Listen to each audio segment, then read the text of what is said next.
How can I check if marks entry for a class is pending on SchoolPad? Thank you for your query, Praveen sir.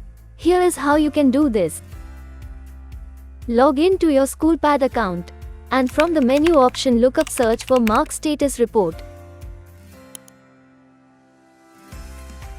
Choose the report type as detailed report. Select the class and the term for which you want to check the marks entry status. And then click on show list. And here is the list of the subjects and the tests along with the subtests, indicating whether the marks entry is complete or not.